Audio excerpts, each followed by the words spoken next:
So it's just at the All-Star game, Commissioner, when you announced that this was going to happen, that both of you were up there, and what you said was that we truly feel the best is yet to come for the NHL on the international level. Is this what you meant? Absolutely. We believe that there's no better experience in international competition than best on best with hockey players. We've got the world's best players.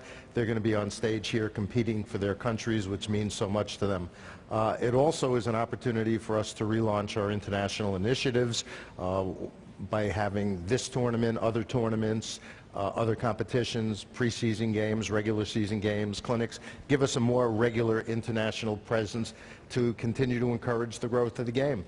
And finally, we're working together, and that's very important, and I think that bodes very well for our long-term relationship. Yeah, so talk about why it's important to the NHLPA international hockey and working together with the league.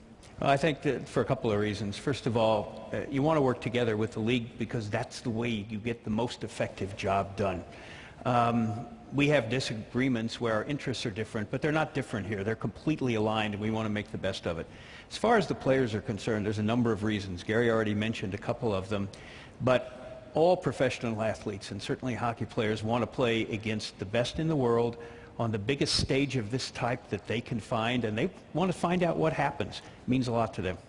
Think about it. It was the last World Cup of 12 years, so a lot of the either new fans or young fans, this will be their first experience with something like the World Cup. What aspects do you think will resonate the most with this event? Well, I think the competition itself will be exciting, whether you're a hockey fan or just a sports fan who's taking a look, but also what's happened in media over the last 12 years. We're getting much more extensive coverage than ever before. We know Rogers and ESPN are going to do a great job, but also social media, the digital platforms, the fact that we have a number of websites in a number of different languages, it all means that fans will be able to connect to the game in ways they've never been able to do before and get more information and really be part of the process. And what do you think the impact of the World Cup will have on growing the sport in terms of getting new fans for the players and for the game?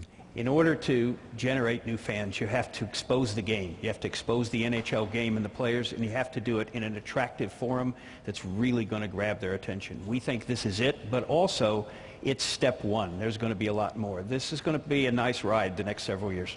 This under-23 team, Team North America, should be pretty exciting to watch, right?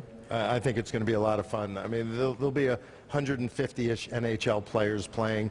The Team Europe, the Team North America concepts enabled us to make the competition the highest level possible and include the most number of NHL players. Do you guys secretly have bets on how you think this is going to play out? If we told you, it wouldn't be a secret. No one's watching. It's just us. Just us. Gentlemen, thank you very much for joining us. Donald Thank you. Commissioner Gary Bettman.